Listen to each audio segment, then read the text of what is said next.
As the favored colors of local Bai people, blue and white are also the colors of Dali City of Yunnan Province. Though Jiaran, or tie-dyeing, has been a part of local people's lives for so many generations, its blue and white colors have never changed since its birth.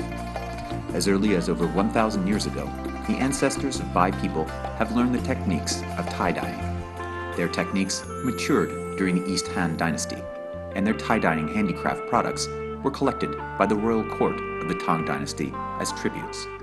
Today, tie-dyeing has become one of the most distinct handicrafts of Bai people.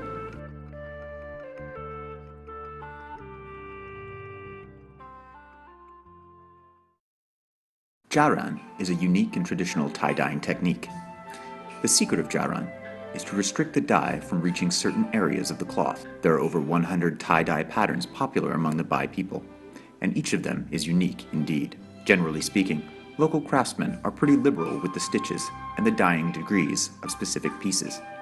As a result, the final products usually demonstrate strong personal preferences of the craftsman. That is why no two tie-dyeing products are the same. Such arbitrariness also brought about the diverse artistic styles of tie-dyeing, some of which can never be achieved by industrial methods. In 2006, approved by the Ministry of Culture, tie-dyeing was included in the list of Chinese intangible cultural heritage.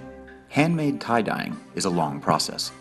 First, the craftsmen have to design the pattern and copy it on a white cloth by using a punctured wax paper. Then they need to stitch and knot the white cloth according to the pattern. Once this is done, the next step is dyeing. The crux of tie-dyeing technique lies in stitching and dipping. After the selection of cloth material, according to the requirement of the motif and pattern, the craftsmen take various methods to make the cloth become certain shapes and then stitch, bind, and tighten them, so strings of knots appear on the material. Dip dyeing means that the makers dip and wash the well-made knots with clean water and then put them in a dye vat. The pigment for dip dyeing is extracted from Radix asadidus root. The makers soak the Radix asadidus root in water and then after that put it in a wooden vat covered with lime.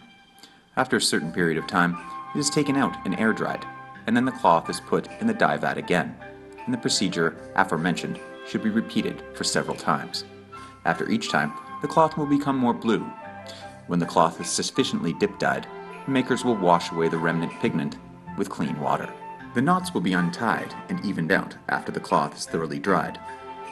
The parts which have been stitched remain white as the dyes fail to reach them.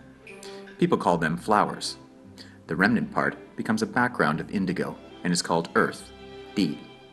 So the whole cloth is featured with the indigo background and white patterns. Then, an exquisite tie-dyeing cloth is finally in front of us. The tie-dyeing cloth of Bai people has gorgeous colors, which are less apt to fade away. Moreover, compared with dyed fabrics through the chemical process, tie-dyeing cloth made this way is much healthier for the human skin. Dali Bai tie-dyeing cloth displays an artistic style with strong ethnic flavors. The 1,000 or more tie-dyeing designs are the epitomes of the long history and unique culture of the Bai people. In recent years, women of the Bai ethnic group borrowed some techniques from the modern dyeing industry and improved their pattern design and stitching skills correspondingly. On this basis, they also developed new techniques like multicolored tie-dyeing. Today, tie-dyeing is not only an epitome of the tradition, but also an inspiration for modern fashion.